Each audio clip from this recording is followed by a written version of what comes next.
un peu forte. Merci d'accueillir très chaleureusement Judith Elec, s'il vous plaît.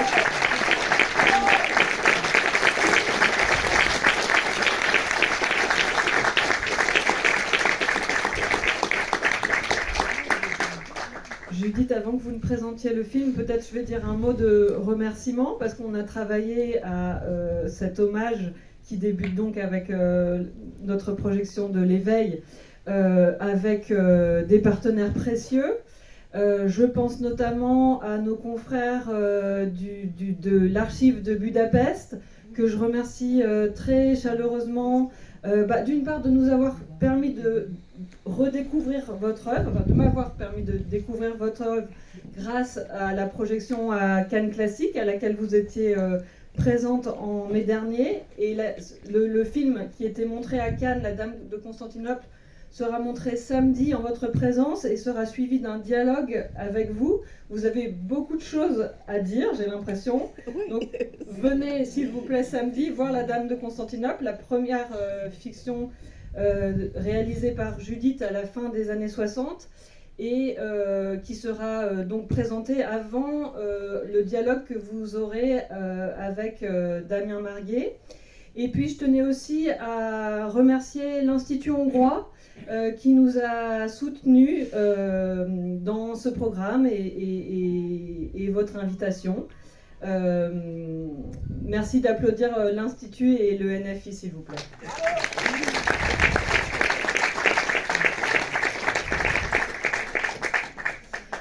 Judith Elec est une figure majeure du cinéma hongrois.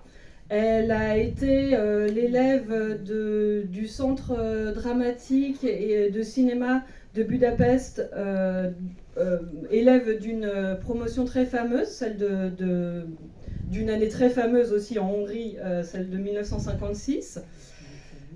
Elle était l'une des fondateurs également du studio Béla Balázs, d'après le nom du théoricien du cinéma que vous connaissez peut-être et qui a été d'ailleurs une source d'inspiration pour Judith à ses débuts.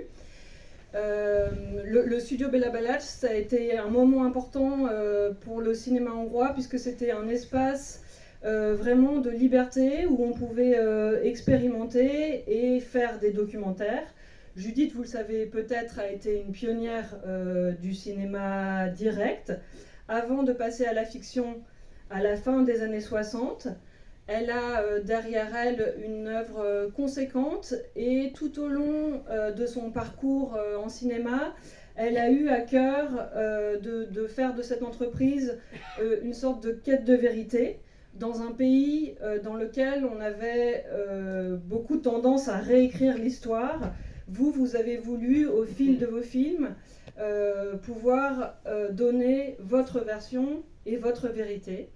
Pas le vôtre, la vérité. Là.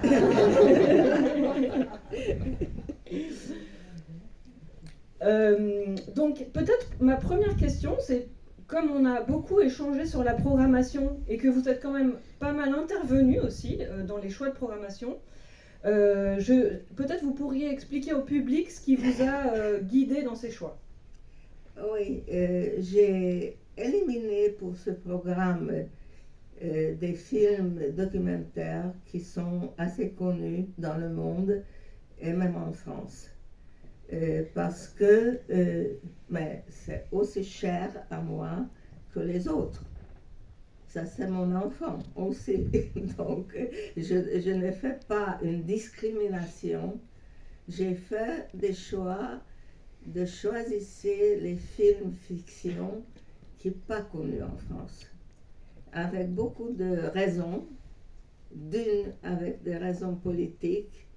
D'autres, de raisons goût, disons. Une était assez forte, bruyante, et l'autre c'était silencieux, lyrique, et personne n'a pas aperçu. Donc, c'est toujours, il y a des choses que pourquoi ils n'étaient pas connus.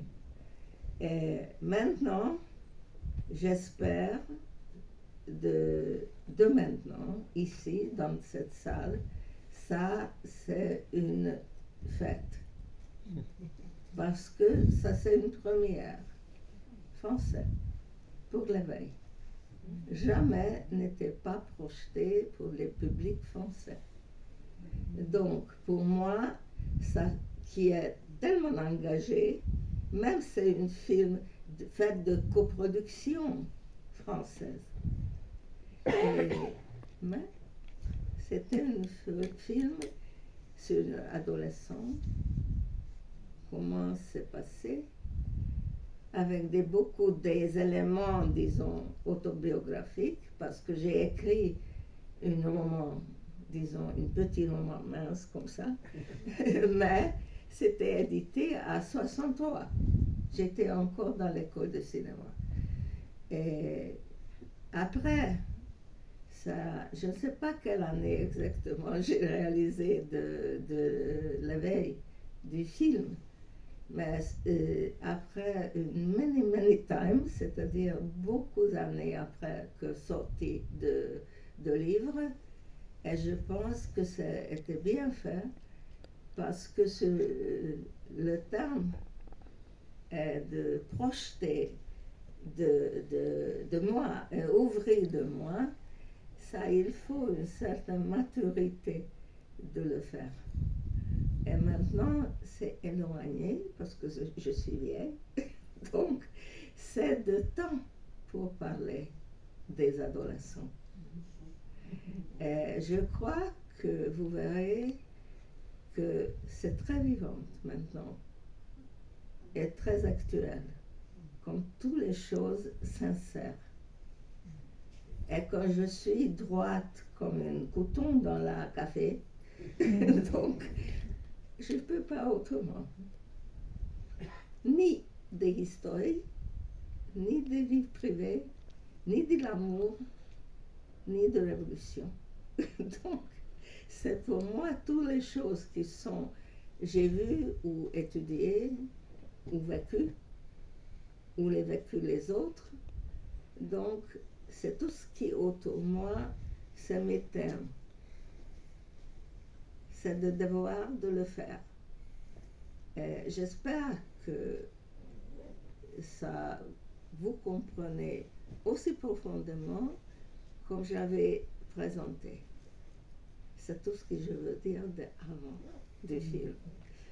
Après, on va discuter ou vous rentrez et discuter entre vous. Qu'est-ce que vous avez appris avec ça? Et je suis toujours prête de vous écouter. Parce que pour moi, le plus important est l'essence de mon métier. Qu'est-ce que dit le public? Qu'est-ce qui a pris le public? Avant que dans la salle ne sera pas projeté de cinéma devant le public, je ne sais pas que j'ai fait un film ou je n'ai pas fait le film. Des salles de montage, c'est de moments de vérité pour des travails, mais pas le moment de vérité de résultat de travail. Le vérité de résultat de mon travail, c'est ici, maintenant, aujourd'hui. Bon plaisir.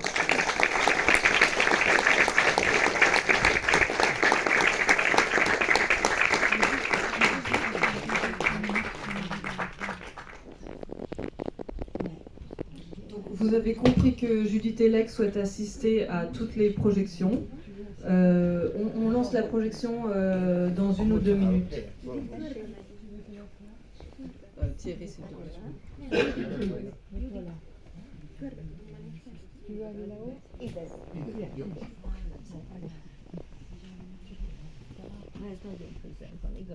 Akkor menjenek majd, persze. Megyünk. Körbe. Szuper. Jó.